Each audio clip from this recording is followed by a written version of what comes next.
Hello, Meg. How are Hi. you doing? Hi, Hi, good to Mohit. see you. Good I to am see you. I'm very good. Fantastic. I'm very good. How are Excellent, you? excellent. Very good. I'm fine. I'm doing very well. Thank you very much. Delhi is under severe corona attack, but people like us couldn't be deterred. We are Okay. still moving. Okay. So, yeah, fantastic. So, welcome, ladies and gentlemen. I can see a lot of friends are joining in. Friends are still coming in. Welcome, welcome, welcome, ladies and gentlemen. Welcome, Gaurav, Bhishma Dev. Welcome, Salil, Prasanna, Lappa, Deepak, Sudeep, Vidya. So many friends joining in. Welcome, Pramodji and Somnath, Betty, Soma, Sharad, welcome. Good evening. Good to see you all. We have a very dear friend here today with us, Meghroy Chowdhury. She's been working relentlessly for such a long time on conservation issues, wildlife, wildlife photography, and I'm going to read out her introduction to you. It's really noteworthy. You'd be amazed the amount of things that she has done in her life. It's Thank amazing. you. Thank Yeah, and I'm just going to wait for another minute or so, and then I will read it out, and then you will have the mic to show your magic to everyone. you. Thank Thank you. Yeah, thank you for being here, friends, ladies and gentlemen. Okay, let me start with Meg's introduction, and then I will hand over the mic to her. So, Meghroy Chowdhury is a blogger, traveler, philanthropist, conservationist, critic, editor-in-chief of India's one of the most prestigious wildlife magazines, Wild Sojourns Magazine, movie buff, and classical dancer. She started her tryst with nature 8 years back. Although she started as a herpetologist, photographing birds was the principal area of her interest. With the passing time, she slowly got interested in smaller cats and mammals, especially red panda. Her red panda images have backed her a lot of national and international prestigious recognitions, like publication in BBC Wildlife Magazine, cover of Sanctuary Asia, and many more. According to her, change is a natural process, so instead of resisting it, one should try to change the photographic perspective in accordance to the development of natural resources. She is at present experimenting with different perspectives of wildlife photography, specifically shooting actions, movements, habitat, wide angle, macro, and video. Capturing the denizens of nature in the form of videography are parts of her ongoing experiments in which she wants to excel. Many of her works have been featured and published in various national and international publications and books. It's a matter of pride for us that one of her profile images has been put up as one of the icons on the website of uh, you. Macaulay Library, a part of the Cornell Lab, which is the world's premier scientific archive of natural history audio, video, and photographs. As a wildlife enthusiast, her main aim is to make people aware of the importance of conserving Mother Nature and her beautiful denizens, which will create a better world with a peaceful coexistence. For her, it is conserve or perish. What a lovely introduction, Meg.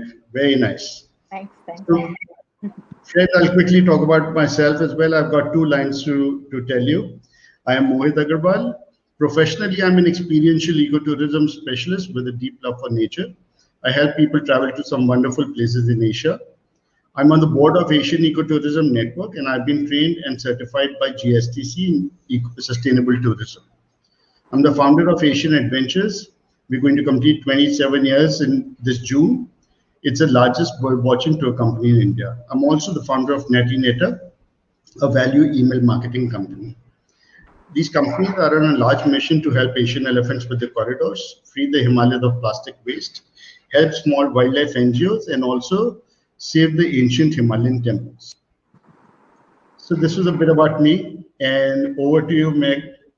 Go right ahead and show what you've got. Thank you so much, Mohit. And I would like to say good evening to all of you. Thanks for attending my this seminar and this session.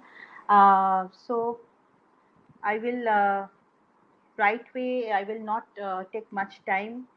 So already Mohit has told everything. I have nothing more to say.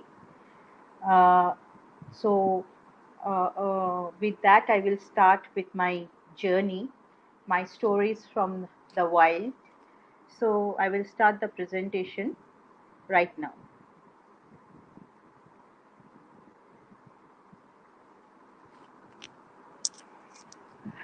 Uh, so I started my wildlife career as a harper, you say, means but 2009, I started as a harper and I took some training in herpetology and in saving the reptiles and relocating them and everything.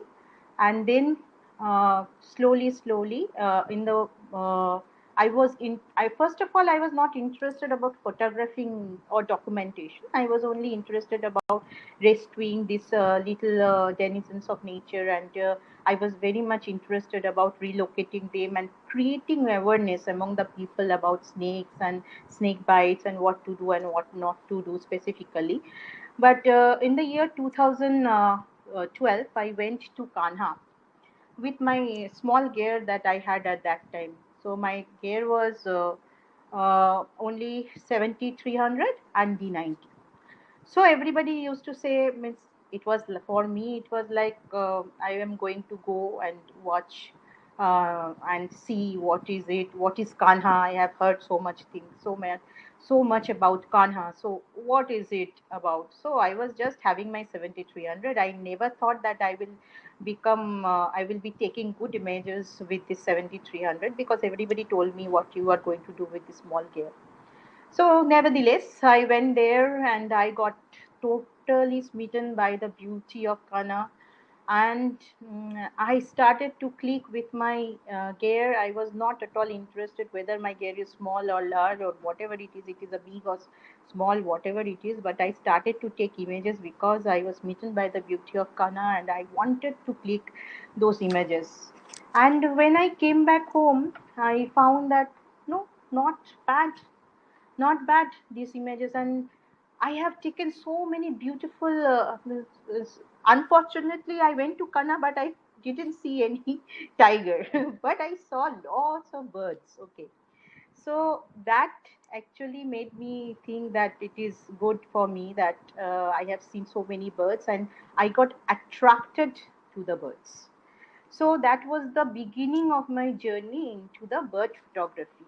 Okay, so it all started from Kanha. Then it was no more looking back.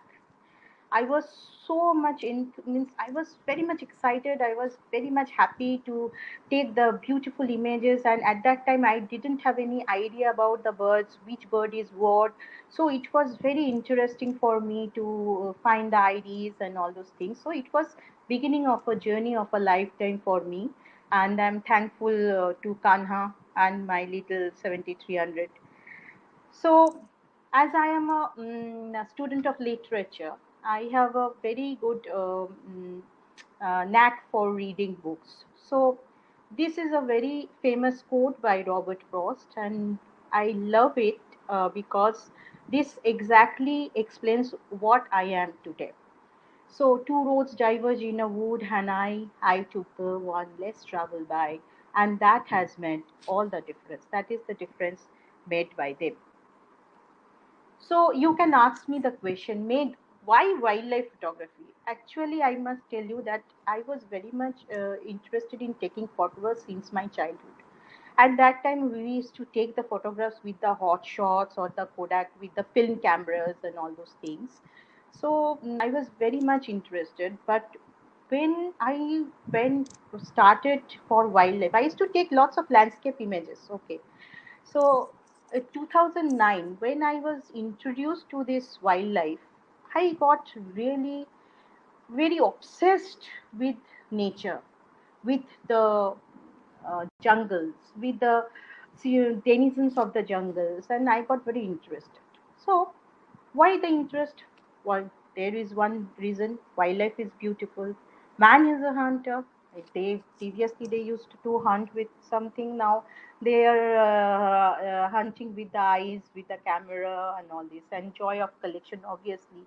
The more I go into the nature, the more beautiful species I see, and the more beautiful species I see, the more I am happy amidst the nature.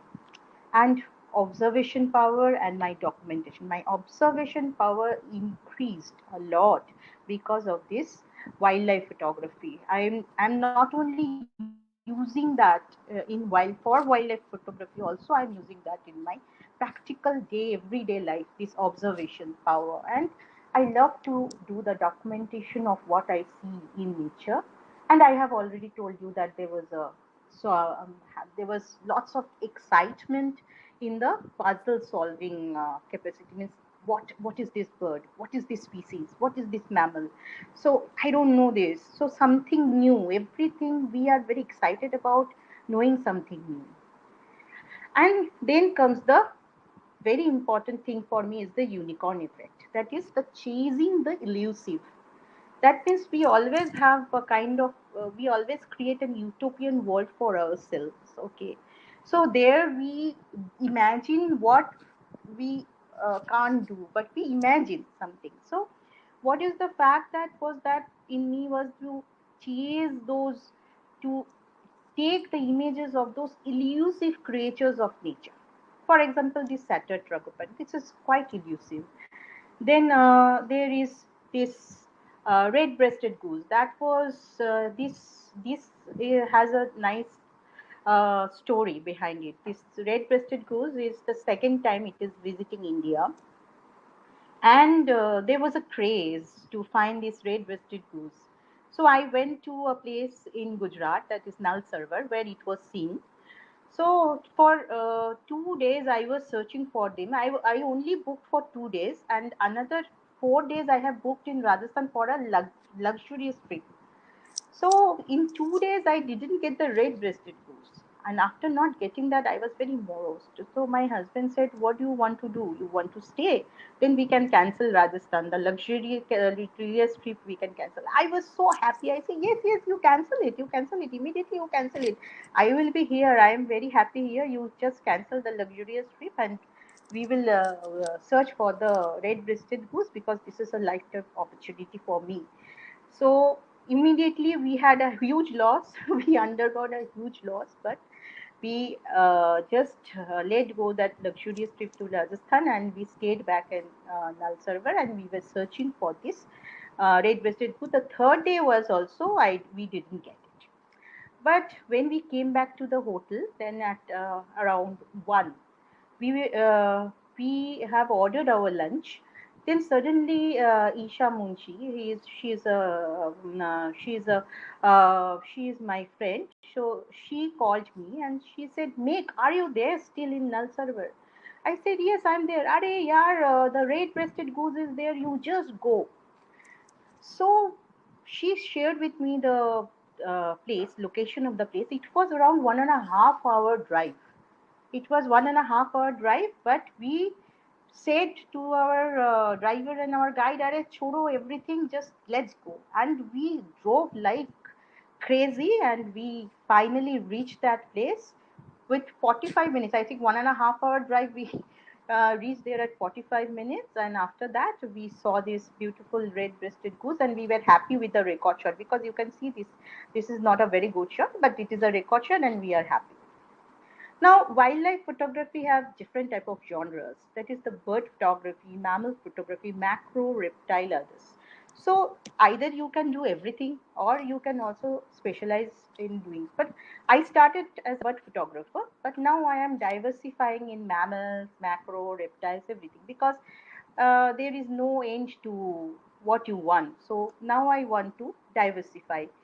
Next, how to choose your gear. These are very basic things, because you are the photographer. So your area of interest, your budget, your seriousness, these are the things that you need to choose the gear.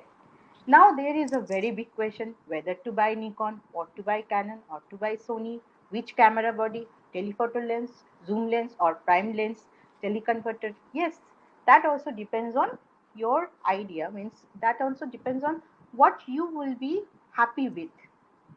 Okay, means it's not that always you have to go for high-end gears for good images. High-end gears will obviously give you images, good images also, provided you know them, how to handle it, and but at the same time, uh, the gear which you are comfortable with and how much serious you are with photography.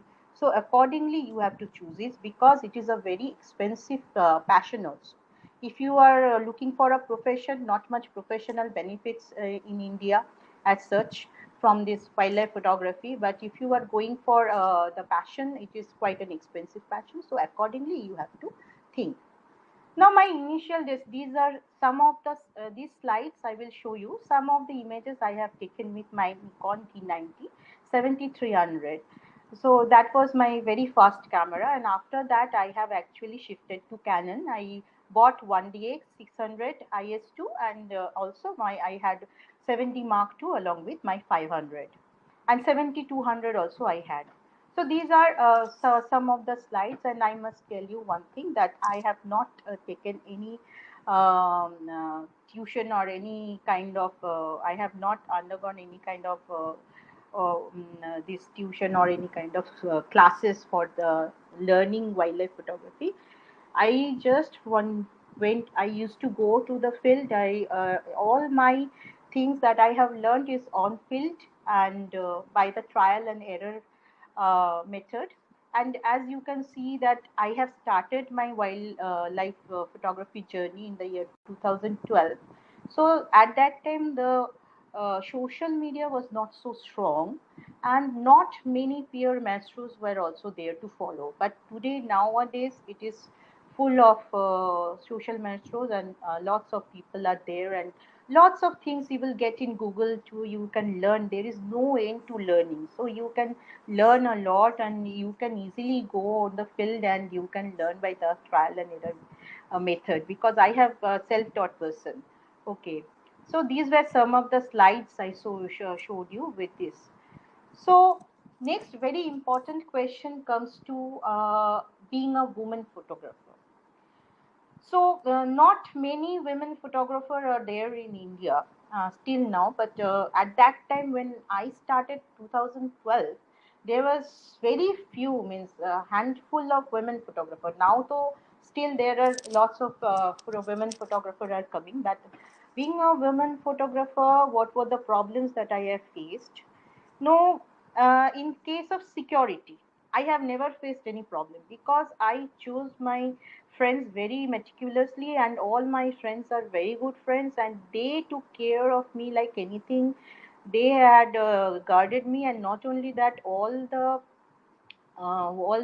you can see the all the guides who are there in India, the guides, the places where I used to stay, that is the resorts or the hotels or whatever it is, or the camps, wherever I used to stay, they used to take special care because I was alone, I was moving alone. So I have never faced the problem regarding security, and my freedom of movement was never hampered because I was very akin to nature. So I was very close to nature, so I never had any problem of movement in nature. I was used to everything. I could eat I could eat at the dhaba, the roadside dhaba also. I could drink the water from the streams also, so I never had any problem. Social problems, you might say, being a woman photographer at that time also, 2012 at that time. So they were all, still now the women faces the problem of character assassination, I think, still now. So that was the thing that what people used to say, this, she goes around, this, all this. It's the main important thing is those problems you should not be giving any kind of attention to. From the very beginning, I am a very daredevil person, and I never believe in listening to what people say because it is my life. So I give a damn to what people say. If they say good things, it's okay. If they say bad things, I damn them. I don't care about it, because I you should remember is that the work you are doing is important. The work you are doing, you love it. So what other people say, it doesn't matter at all. So you just do your work properly. You just be determined to do what you are doing. You devote yourself to your work and let other things go null and void, because ultimately now when I am standing here, there are hardly anybody who can say anything about me, because they have understood that this woman doesn't give a damn to all these things. So it's of no use. Rather, her work is speaking for herself. It is my work which is speaking for me. I have devoted myself. It is my hard earned name and fame. It's my I have earned the name and the fame in a very tough way. Working hard days, nights. I have worked hard for this. So that is important. So this is what I can say, that never if there are 50 people who hate you, you will understand there will be 500 people who loves you, who love you, who love your work. So never give any importance to what people say. You just do whatever you like in a dedicated way. Just dedicate yourself to your work, love your work. That will be enough for you. So enough of gyan, I think. Now, the way I approach wildlife photography. Yes, I know the basics right. First of all, whatever gear you have, whether you have a small gear or you have a big gear, you should know your gear very well. एकदम you should know it in a proper way, that within a blinking of an eye you can just see what is that, what is it. You can just go from shutter to aperture to shutter, whatever it is. You should know your gear very well, and you should know the elementary of physics, that is the light, how to use it, or what to do. And the primary techniques is the techniques of aperture, shutter, ISO, white balance, etc., etc. So this one you should be knowing. That is that is the way I have learned photography. Okay.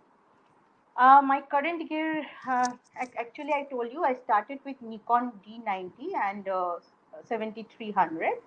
After that, I went for 1DX and 600 f4 IS2, and also I had 70 Mark II 500 IS2 f4, and with that I had 7200. Now, presently, I have uh, taken R5, and it is really a very good camera for me. And I also have some as I am working with for the wide angle and all these things, so I have some wide angle lenses also. But my basic gear is this. And stability, yes, stability is very important, because I am a photographer. I should be taking photographs properly. So there can be four things of stability: handheld, tripod, monopod, beanbag, local, any local support. If you are not having any tripod, monopod, or beanbag, anything, any local support when you are on the field or you are in the field, you can have any local support. So for me, I mostly take the images on tripod. But when I go to the eastern part of India, that is the eastern Himalayas, sometimes the birds are very fidgety. So sometimes we don't get shots when we are using the tripod. So for that place, I use monopod, or sometimes I have to do hand holding. Okay. So this is I am shooting with my recent gear, that is R5 and 600 IS f4 IS2. So you can ask me, ma'am, what is make what are your settings? So for a static, specifically for a static bird or for a static mammal or something which is not much moving, I go for shutter priority, and my ISO, when I am going for shutter priority, it is my ISO is auto ISO. I used to shoot with aperture priority before, but with that many I used to miss lots of shots, because for example, if I am putting it in the shutter priority, the aperture is wide open aperture and the auto ISO. When it is shutter priority and auto ISO, it will automatically take to the wide aperture.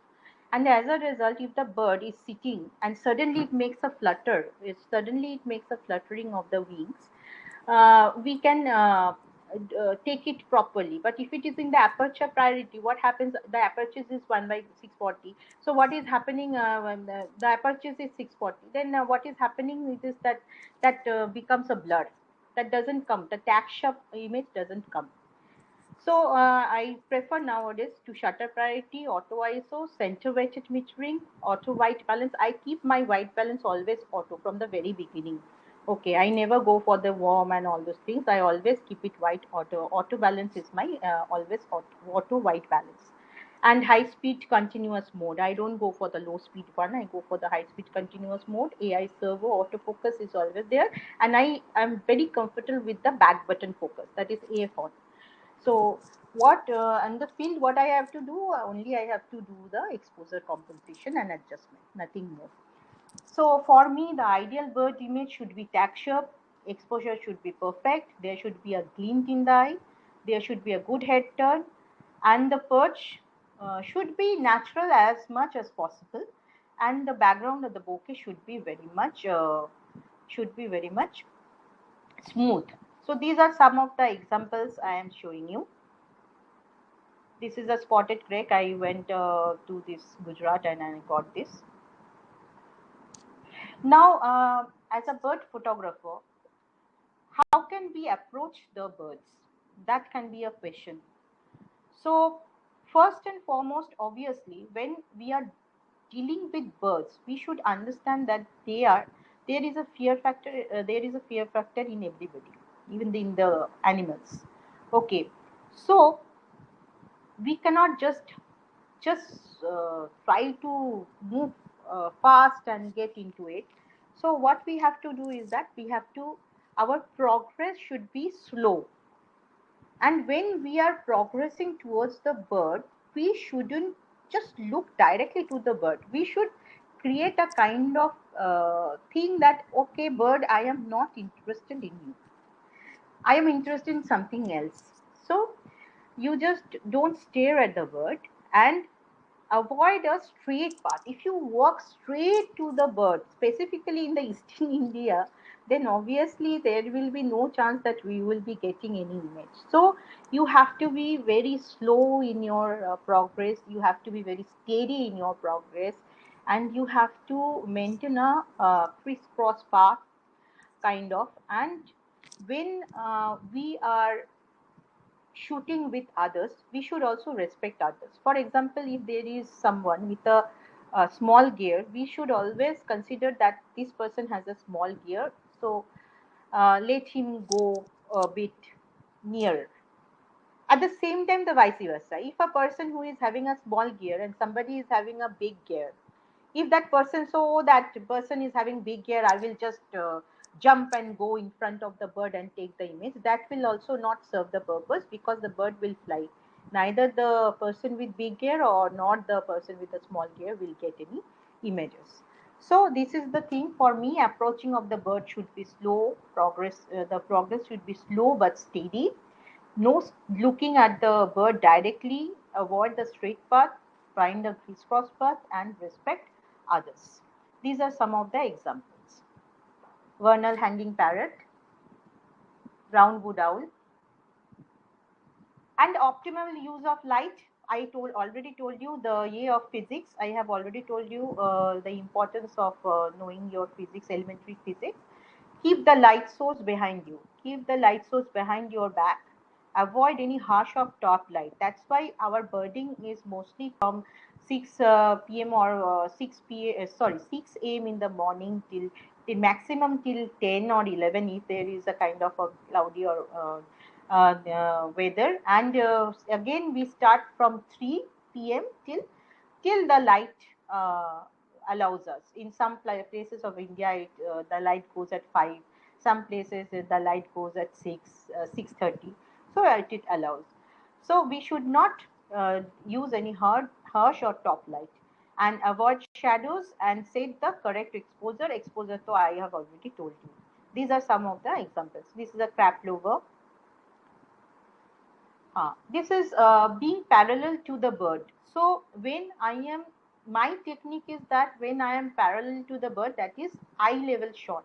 I always prefer a eye level shot. But you can also ask me that Meg, if a bird is at the top of the tree, how can we will climb the tree to take a eye level shot? No, nothing like that. First of all, if it is at the top of the tree, first of all, if it is a very common bird, I don't take any images at all. I don't waste my shutter. And secondly, if it is a rare bird and I am having a rare bird in the frame, so I will take a record shot and I will wait for the bird to come to the parallel perch. So the bird comes. Either they come, or we change our perspective, or we shoot from the car, or we take the help of some of the mounds or somewhere there. So that is the thing, that you have to be parallel, or you have to be yes. And you have to have the correct head angle. If the bird is looking here and there is no use of taking a photograph. Neither it will be a good id photograph, nor it will be a good photograph in the aesthetic sense. So you have to wait for the correct head angle. Now this is a Namakwa dove. This is I have taken from India. It is not an Indian species. This is a Namakwa dove of which has come from Africa all the way, and it is the second record male in India. So this was also a coveted price catch, as I said, the unicorn effect. So it is also a coveted price catch we got in Gujarat. So I waited for the correct head angle and also for the correct bouquet. It is a tricolored bouquet. So we waited for it. As I already told you, shoot at the eye level, that is being parallel to the bird, is shoot at the eye level and get the glint in the eyes. These are some of the examples. Now we will come to the background. Obviously, photograph, bird photograph, mammal photograph, whatever photograph it is, the photograph of the wild animals, when we are photographing the wild denizens of nature, the background can make, or background can mar the image. So we should be very particular about the background. If the black background is full of clutter, we shouldn't disturb the bird. We should try to reposition it ourselves.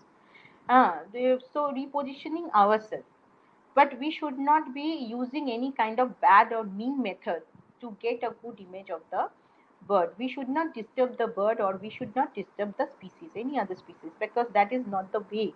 So that is also a kind of you should also maintain this the ethics in for photography. Might be we will talk about this ethics and more of the technical aspects later in any other session.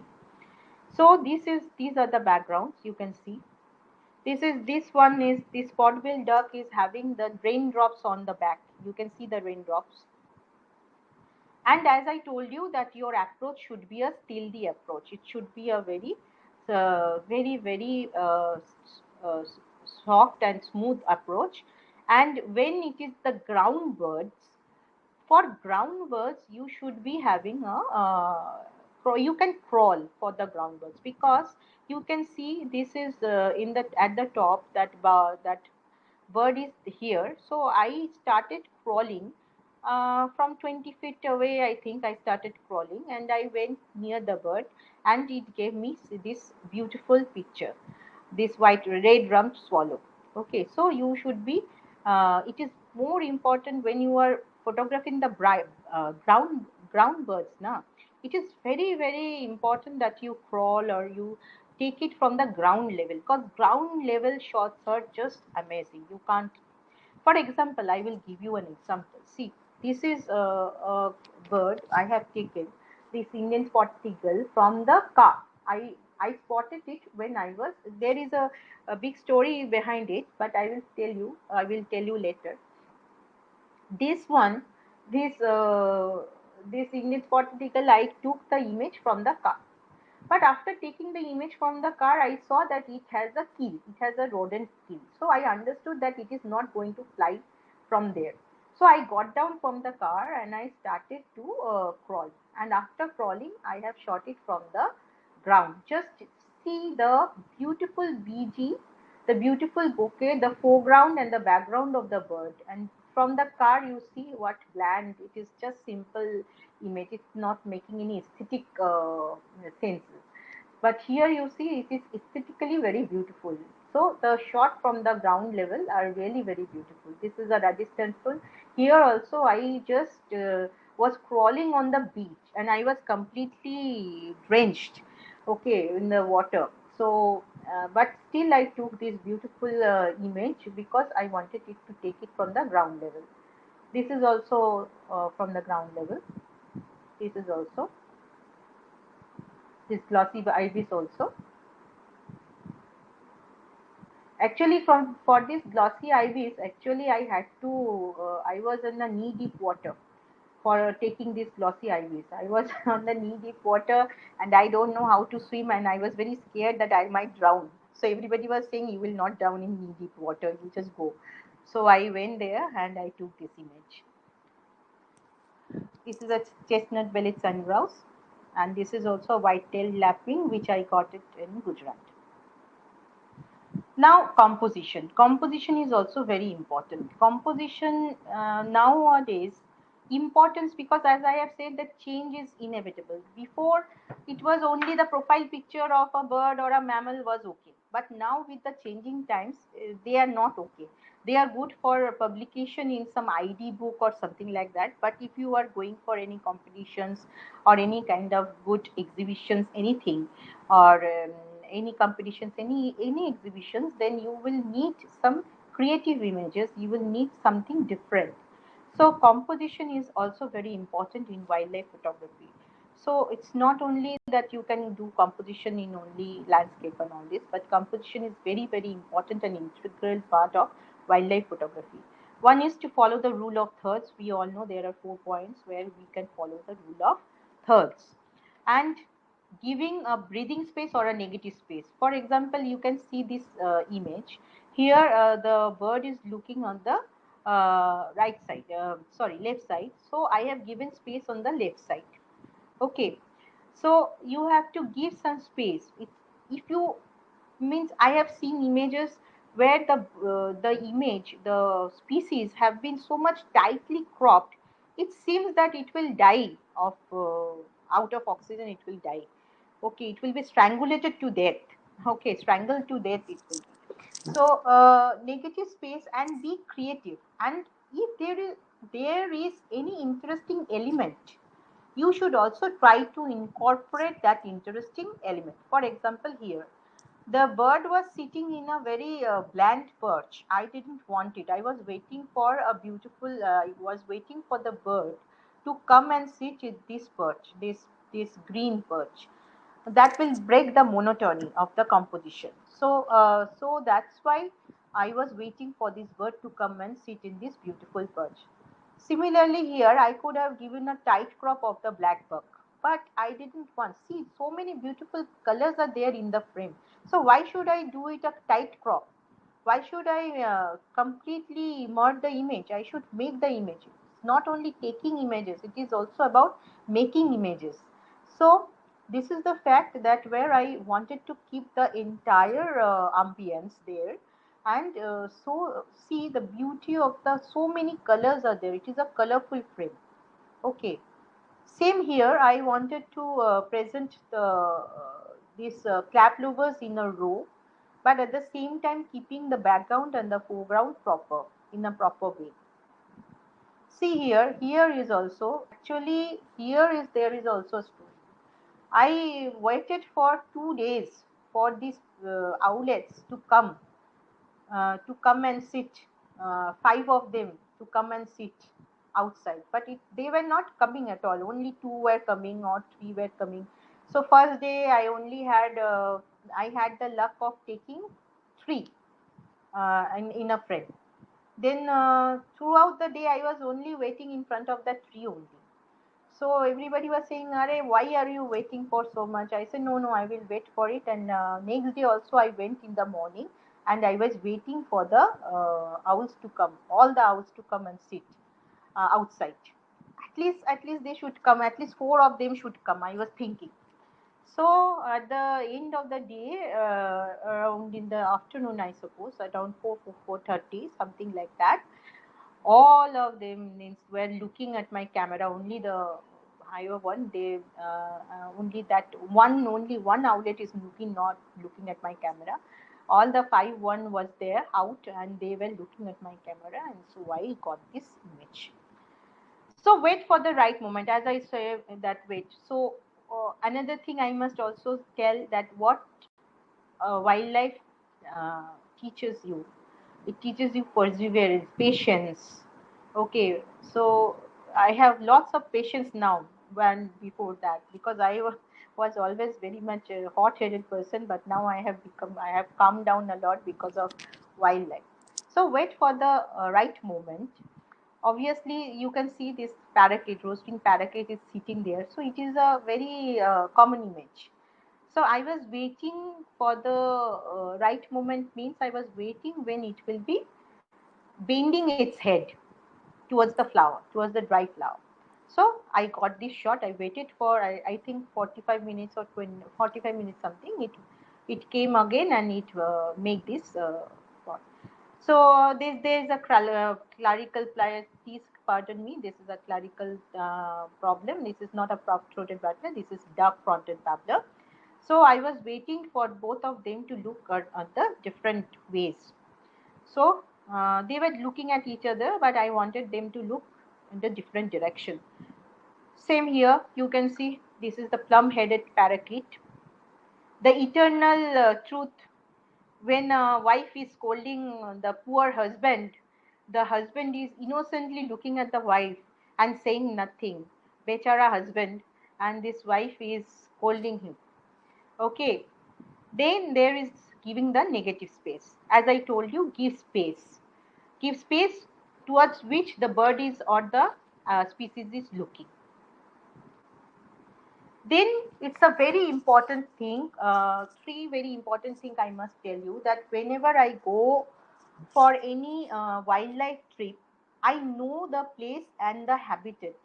For example, if I am going to Jamnagar, if I'm going to Jamnagar, I should know what are the species we can found in Jamnagar, and what is the habitat in which the species, what is the habitat in which the species we are going to find in Jamnagar. That is very important, because if you don't know the habitat of a bird or a species, it will be very difficult for you to take the images. So and the thing, the species, you have to know the species, you have to know the call of the species, you have to know the behavioral patterns of the species, then only you can make a good image. Okay, so I have included the habitat in this, because I could have again I could have cropped it a tight crop, but no, the white and the red is making giving a perfect one. Similarly here also, it is a white browed fulveta, again a clerical mistake, white browed fulveta. You see the beautiful colors. It has been taken at Sandakphu, and it was in the springtime. So the beauty of the springtime has come along with the bird.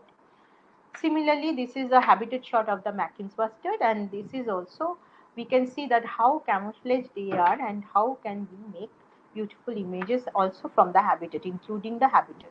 This is also a habitat image of a black-capped kingfisher.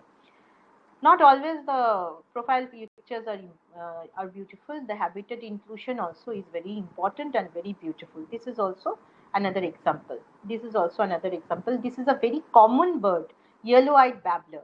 But see the habitat, the beautiful flowers. I really don't know the name of this tree, this plant and the flowers.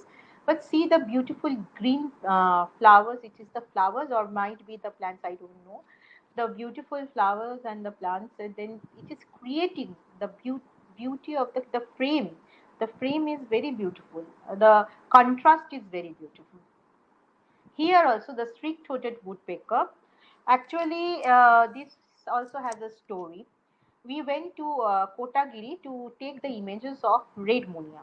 So I was taking the images of red munia, and I was a bit bored, and I was looking here and there to see whether something is different. So I looked at my back. So when I looked at my back, suddenly I saw this streak-throated woodpecker sitting on a this stone, and with a very green BG, and the foreground is also very green. The field was also very green. So suddenly it struck me that why not I can make an image from this, because the woodpeckers we always see it on the tree. So it is it is just there. So I was there, and I just rotated my gear, and I took the image. I took this image. When I took this image, my friends were telling me, "Are what you are taking? What you are taking?" Then I said, "No, I am making I am making an image." Then when at the end of the day they saw this image, they said, "Are yaar, we have missed it. Yaar, it is very nice. It is very different that way." So this is also the rufous necked hornbill. They are in the habitat. And pre-visualization, I whenever there is a scope, I pre-visualize a shot. Pre-visualization is also an important part of taking or making a photograph. For example, when I was going to I went to this, for example, I will tell you this one. This is a grey jungle fowl. So I went to Thattekar to take this image. But in Thattekar, a grey jungle fowl, male, female, or a chief, they are very easy to get. But what I wanted is that I wanted the male, female, and the chick in one frame. So throughout the morning, I was trying to get them in one frame, but it was not coming. So my guide told me, "Madam, it will not come that way. You are not taking any images. You take the images." I said, "No, I have ample of those images. I just want something different." Because I have already pre-visualized this tree coming into a same frame. Suddenly, when the session was about to end, 10 minutes to the end, this tree came in this, suddenly they came into this frame, and I got this shot. So I was very lucky, and my perseverance also paid. Birds in action also are very important, because only sitting birds not are always very good to see. So sometimes the birds in action are very good to see. This is a Maravar grey hornbill taking on the fruit. Similarly, here it is a very common bird, but with a very uncommon feather. It was going to build some nest, so I caught them there. It is also a very common bird, but in a very uncommon way. Rufous necked hornbill. Here, we take it with latpachar. It is a very endangered, and it is very less amount in the wild. So it was making nest somewhere else. This is not a nesting picture. This is not the nest. I was observing that every time it was coming from the nest, and it was sitting on this tree, on this dead tree, and it was sharpening its beak.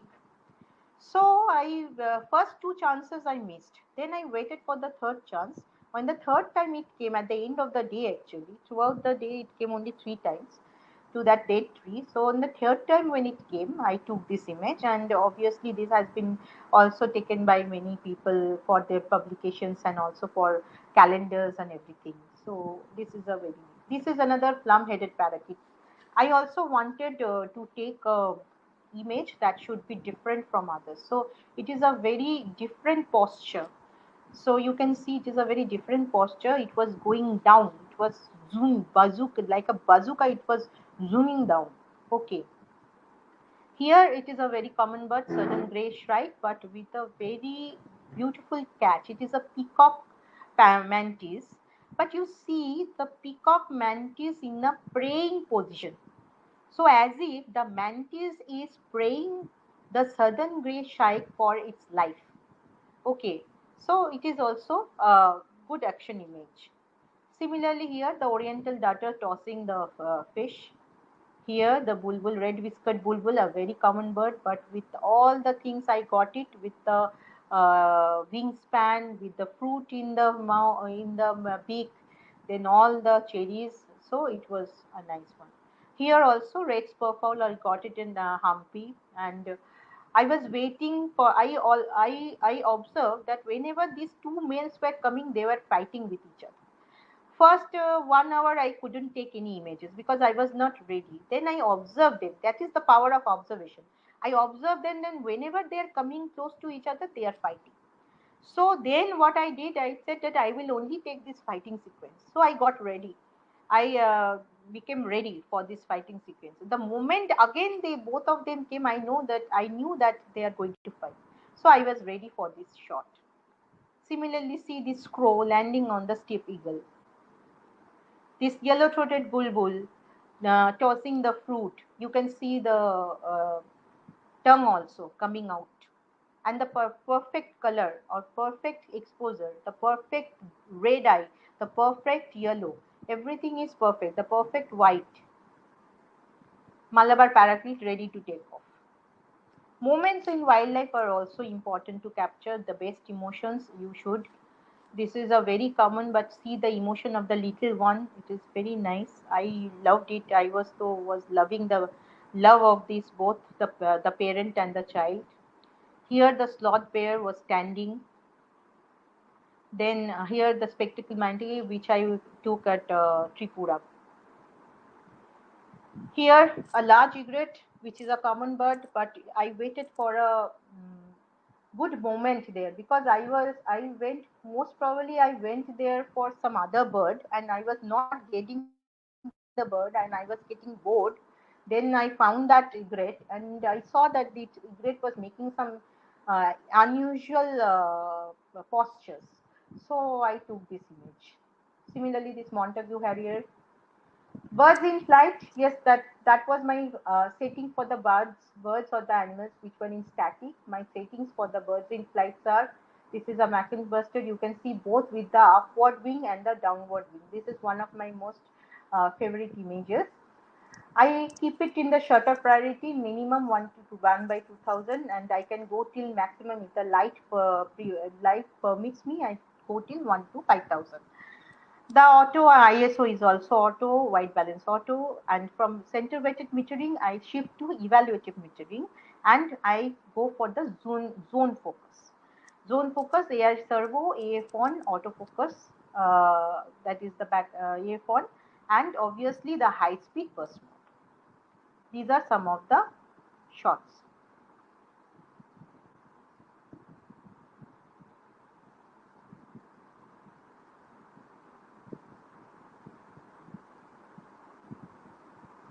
Now there are the catch them together, both the male and female. I have tried to catch them. Painted bush quail. This is a king quail pair, male and female. We got it in Kolkata itself actually.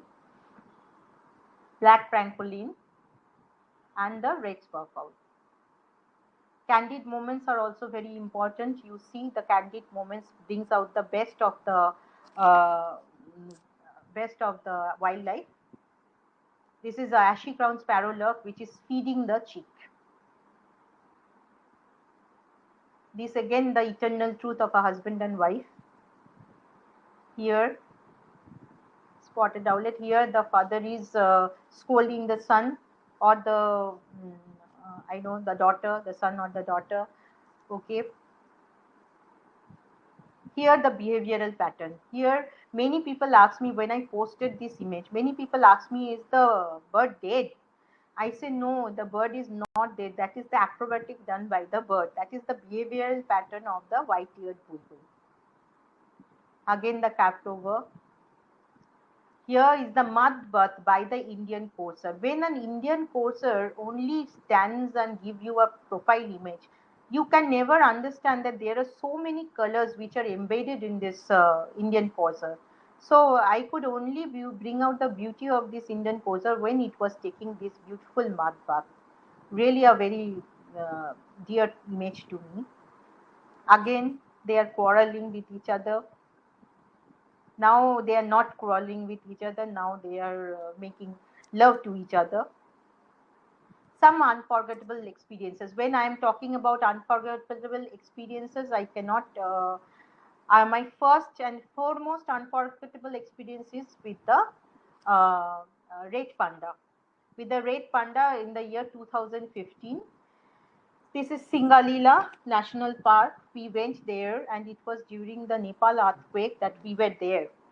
And you know, it's on the one side it is Nepal, other side it is West Bengal. So we were there in the West Bengal part, and there was the Nepal earthquake, and we were there. It was the rhododendrons were all over the place, and this was my third trip for the red panda because I was very much obsessed with red panda. Very much obsessed with red panda, and I wanted to have a picture of red panda in the wild. So what happened is that we were last to 10 days didn't bear any fruit. Then what happened, this trip also, it was the earthquake trip, so everybody was it was the earthquake was there the very second day we had that earthquake. Everybody was asking us to come back, you people come back, don't be there, you please do come back, it is not very good to stay there. But I was very hell-bent, because I am always very hell-bent, and whatever I decide I will do. Nobody can just give any kind of excuse. No, I will do it, I will definitely do whatever so I said no, unless and until I get a red panda, I am not coming back. But as usual, 9 days passed, there was no luck. So with a heavy heart, we searched so much, we didn't get, we trekked so much, but we didn't get. We were again coming back down, we were trekking down. So we were coming to Kayakata. On the way, suddenly somebody said that there is a red panda, habre. So habre is the local name for the red panda. I say what? So I just jumped, and I jumped off the car, because we were going back. We were supposed to go back. So I jumped from the car, and I said, where? They said, ma'am, down there. So we started with all our gear of our 1DX, 600, 500, all the gear. We started running down like crazy. Okay. Then I said, where is the red panda? Where is the red panda? So they showed me, here is the red panda. This is what I am sharing with you now is the habitat shot of the red panda. The red dot you are seeing is the red panda, and there was the red panda at our eye level shot. And I took around 2,500, more than 2,000 shots I took. I also took a video.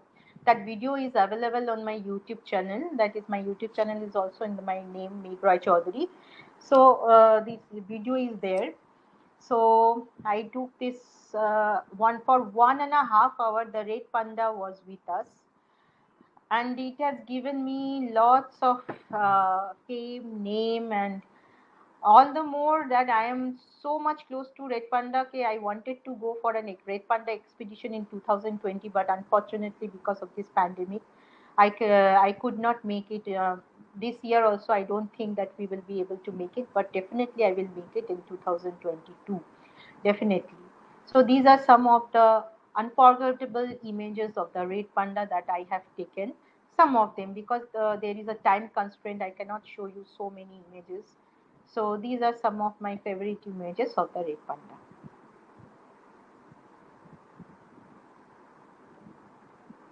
Long live the red panda. This is when the red panda went to sleep, and we also left the red panda, and we also because I left the red panda. Red panda didn't leave me. We were getting late, so we had to leave the red panda, and we came back. Then Indian eagle owl. So I was in a part of Maharashtra, and I wanted to get the Indian eagle owl head-on shot.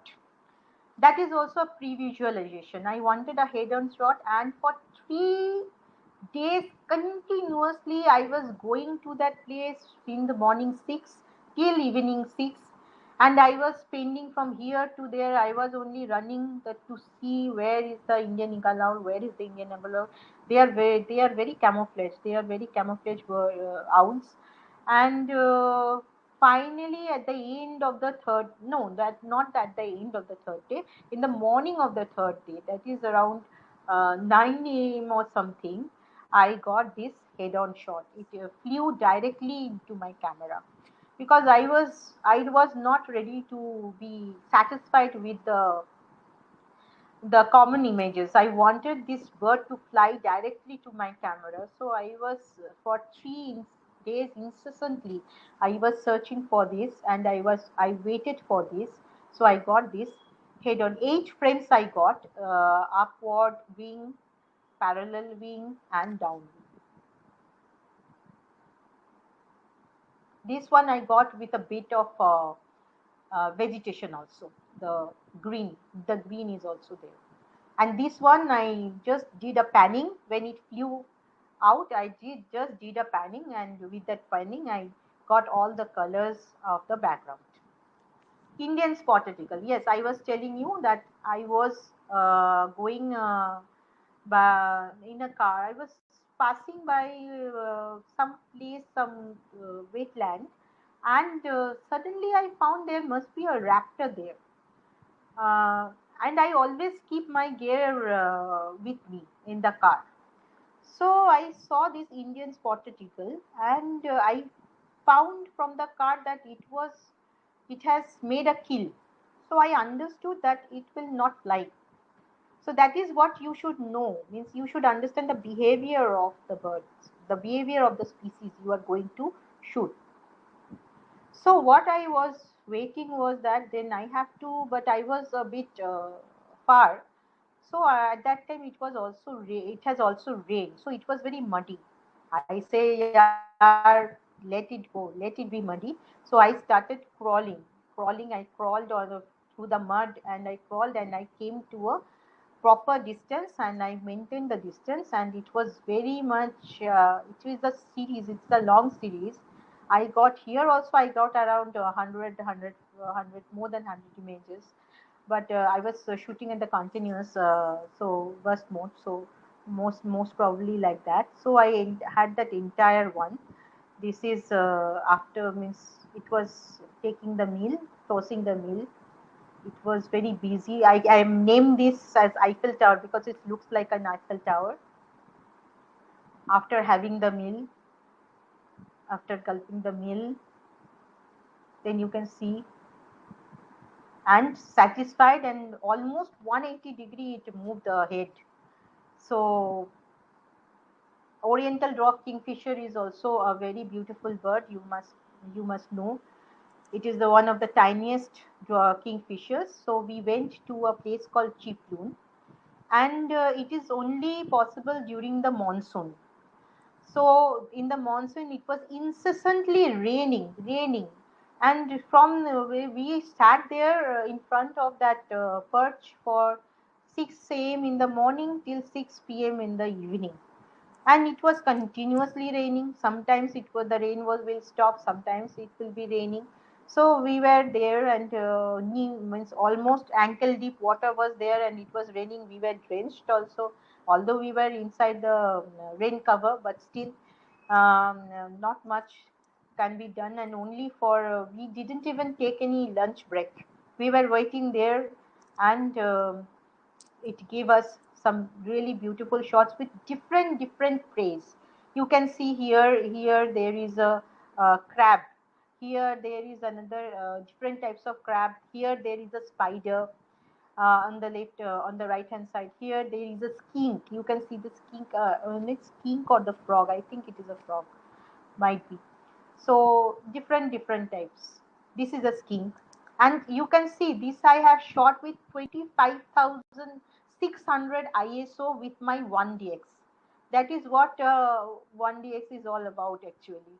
So I was unable to see with my own eyes, but the camera captured this, and this was taken at the 2000 25,600 ISO by my 1DX and 600 mm.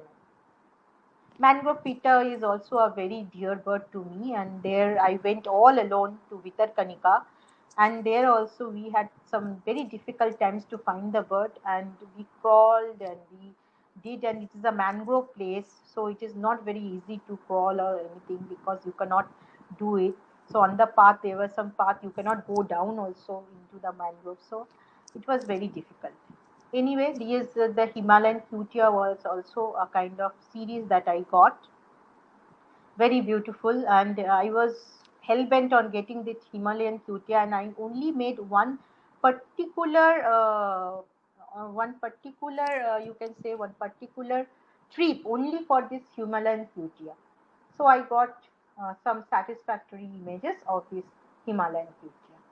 These are some of the Himalayan birds. Sorry, this is not an orange-headed bullfinch. This is a red-headed bullfinch. These are some of the Himalayan birds, because Himalayan birds are very beautiful, and they are very colorful, and they are very difficult to get.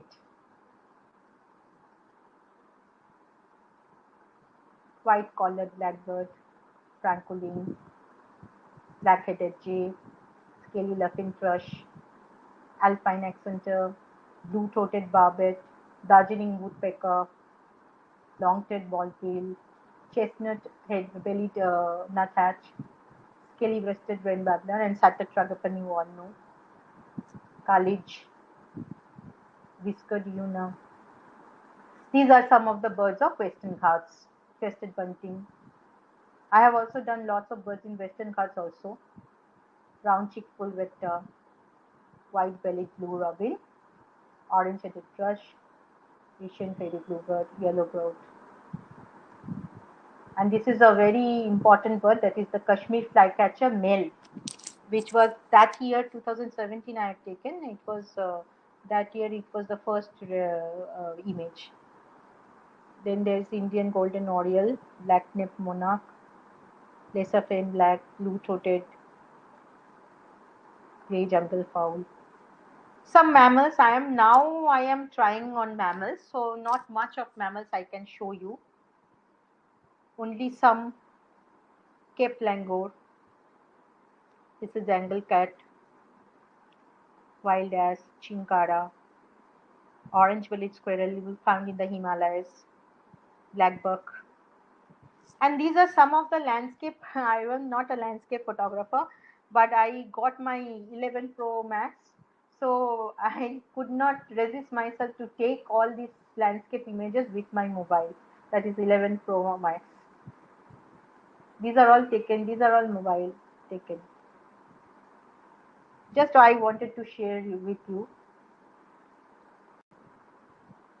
These are all the mobile photographs taken with. This is a habitat of Hampi, where you will get the yellow-throated bulbul. And this is also a very historical place. It is a very nice place. You must visit Hampi. So part to success is perseverance, practice, and patience. For me, wildlife has taught me perseverance. Wildlife has taught me patience and practice. So I was always doing so. This is a part to success, and nature gave me lot of things, lot of good friends. My nature gave me my husband. Nature gave me my mind, peace of mind. Nature gave me name and fame. My nature gave me so many things I can't say. Means there is lots of things nature gave me. Nature gave me Wild Sojourns magazine. That is very important part of my life, because I regard Wild Sojourns magazine as, now I will be talking a bit about Wild Sojourns magazine, because already it is time. So I will wrap up with Wild Sojourns magazine. Wild Sojourns magazine was is my you can say it is like my child. So it has very nice. It is a very nice collaboration with every eminent wildlife photographers and eminent conservationists, writers. So you can free download it on www.wildsojourns.com. We are also in collaboration with Asian Adventures now, so we are looking forward to making it big also. We started Wild Sojourns magazine. These are all the issues, all the previous issues. You can see this. We have started it, and it is like my child. So we take utmost care that it is a very good. It comes out as a very good magazine. This is the November-December issue, which has come out recently, and this is the recent issue. If you go to the link Mohit will be sharing with you, and the link and the PDF also he will be sharing of the latest issue. All the other issues you can go back and you can download, and it is a free download for now. So this is what we try to make Wild Sojourns. We are running Wild Sojourns free, but all the costing we are giving, it is from our pocket only, but we are not taking any money from anybody till now. We'll see. Uh, I hope in future also, and it is a very. It has been taken by people so well that Wild Sojourns is now a brand, and people are very happy to contribute in Wild Sojourns, and we are also happy to see that so many people are loving Wild Sojourns magazine. They are loving our endeavors, because it's only four of us are working for this magazine. specifically, it is me, Prasanna, my husband, Dr. Prasanna AV, Ishan Sengupta, and our designer, Sandeep Solkar. Four of us are bringing it out, but yes, we are bringing it out. We are facing lots of problems, but still we are bringing it out. We are not stopping it because we don't want to stop. Because if your child gives you labor pain, you won't you bring it to the earth, you will bring to the earth. So it is like my child also, like our child also. So this there are many eminent people who have contributed in our few notable articles I will share with you with from this field. First of all, I will thanks Ma'am Carol Inskip a lot. Madam Carol Inskip is like a backbone to our magazine. She's always there. She's always there for us. Whenever we come to her, Ma'am, we want one article. She's always there, and without any delay, she's the first one ever to. Every time, she's the first one to send the these articles. So we are really very much thankful to Ma'am Carol Skip. She is always there with us. She has given us two very beautiful articles. One on the birds of the Annapurna Conservation Area. Another was on the birds of the Suplavanta. That is, you will get it in the that issue, November-December issue. Then obviously Dhritiman Mukherjee, who is another backbone of our magazine. He is like our friend, philosopher, and guide, just like Ma'am Caroline Skip. So he has also guided us. He has also given a very beautiful article for our anniversary issue, which is the Underneath the Ocean. Then top birds of prey photographer Kiran Punacha. He has given us an exclusive interview.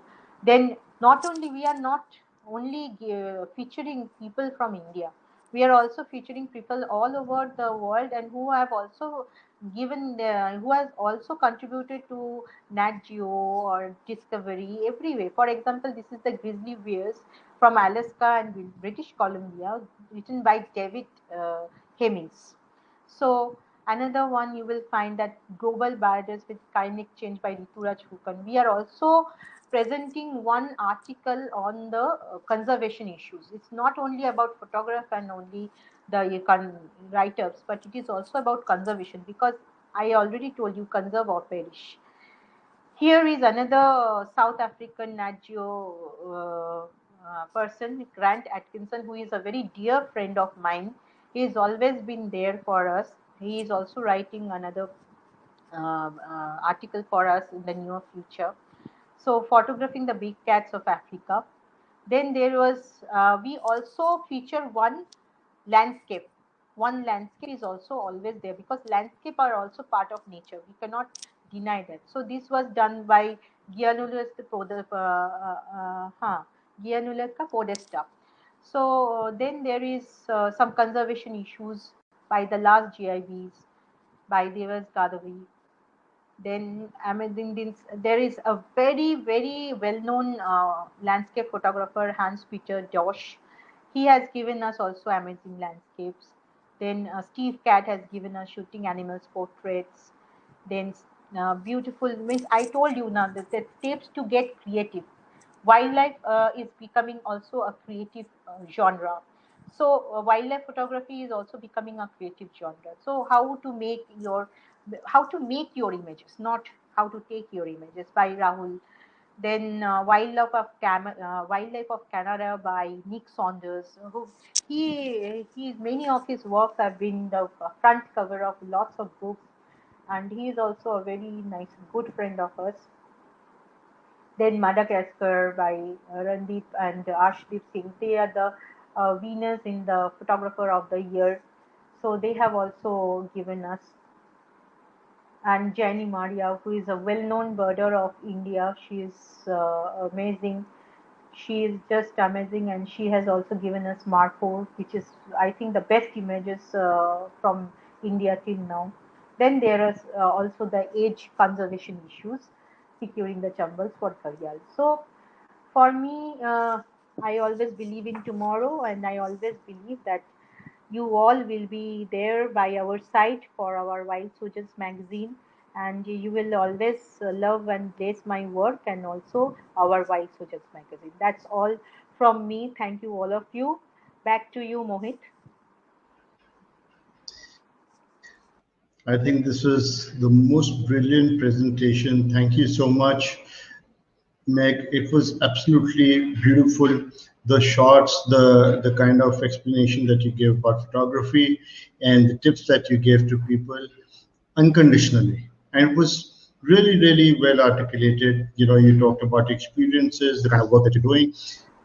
And there've been so many takeaways just in one session, in less than an hour and a quarter. There are people just, you know, I'm sure, you know, for me, it was jaw-dropping experience. And I really would like people to download the file that I've shared with you, friends, here. And also, I'd like to like you to click on this link, and I'm sure you'll be able to connect with Meg, because I've also posted her links to you. So, so it's a journey. It's important to know that you'd be able to relate to it, because it's probably your journey too, and you've had similar experiences, and you've had similar ways of you know, trudging or treading through the jungles. So do bring up your information across to the world. It's very important to sensitize people. It's not just about how she has photographed. It's not just about what collections she's had or what fame she's got. It's also how she has brought it back to the world for our next generation and the current generation to get sensitized. If you see beautiful photos, you immediately want to do this as well, or you want to be a part of the entire experience. And this is what photography does. Now, to be able to take great photos, you need to understand the right techniques. You'd be able to understand the information that you know, which camera to buy, where to go, when to go, and all of that. So what she is trying to say here is very, very clear, that to be able to get into conservation and to be effective, you also need to celebrate nature. You need to be able to show the beauty of nature in every respect. So I'm really, really thrilled with this one. Yeah, go ahead, Meg. Yeah, another thing is that photography is also a way of conserving nature. Means if any conservation we need the photographic documentation. So photography is also a part of documentation of the step towards conservation. So, and we are also, and when we are going there, we are conserving in an indirect way. We are making people to conserve that place for photography, not to destroy that place. Okay, that is also important. So Sharad is asking, why did you shift to Canon? Oh, no, the Canon is giving me lots of better opportunities to shoot. Like this R5 is giving good eye detecting, means eye tracking sense thing is working well. So, okay, I got good results from Canon 1DX and 17 Mark II, 1DX specifically, 1DX, and now R5 is also giving me good results. So, let's see. But I want to stay with Canon only. Let's see, because they are coming up with lots of other new cameras and new lenses. Very, or you can say, very means very lovable things they are bringing. Let's see. Go for the way. Any it reminds me of my A1 and you know, A1 Canon, which I used to have with my 300 mm fixed lens. There was no digital cameras then, and I used to. So once I hit Time magazine cover, and once I hit National Geographic, and after that I thought I was on top of the world. And then digital camera came, and then there went my entire equipment. I packed it up because I had no patience with the computer or to do anything with digital, because I was a darkroom man and I gave up. So I couldn't sustain that hobby any longer. But you know, right now I use P900. I'm okay with it, but I am definitely not going whole hog with whole lot of gear, you know. So, but it's a beautiful experience because it takes me back to my 35 years of experience with photography. So it's fantastic. Now, okay, so friends, if you've got any more questions, please go ahead and ask. Otherwise, I'm going to have Meg say goodbye to you. But before you do that, just put Y in the chat if you agree to the fact that the kind of work that she's done with this magazine, this online magazine, Yeah. should we not be paying her for it? Because she's shelling out many lakhs a year to bring this on the table for all of us. So I'm saying some small amounts. If you think that this is what should happen, then what we want to do is sometime in the next month or two, we want to start working on a simple methodology of bringing in some money so that she breaks even. She's not looking at profits from this, but how long can she sustain this entire this entire initiative. So just type Y if you agree with me. If you don't agree with me, type N, and I'd be able to see what the emotion is like. What better platform will it be to get to know from friends, who are the direct beneficiaries of our hard work. Great. So I can see a lot of yeses coming in from Sudeep and Deepika. Okay, great. Yeah. So you all can continue to write, and do remember to download the file. Oh, by the way, I forgot to tell you that our series of webinars for bird watching are going to end of this month, but we'll be starting again for May. So the May schedule is yet to come. I've posted my link here. We have a fantastic webinar coming up for on birds of Angola by Noam Shani on the 27th. So go ahead and register for the webinar, and I will be. It's the link is right here. I'll post it again. And while people are typing yeses, I'm also typing my link, which you can open in a tab and you can register later. And I'll tell you, hats off to you, Meg. I am so enamored with your initiative. This is not a simple job. Okay, what you're doing for conservation is not a simple job. So hats off to you, and really commendable. Thank you, my friends. Thank you for being here, and thank you, Meg. Thank you very much. Thank you all of you for being here. Thank you so much. Thank you for being there. Keep on your blessings and your love on us. Keep blessing us and keep showering your love. Thank you so much. Thank you. Thank you.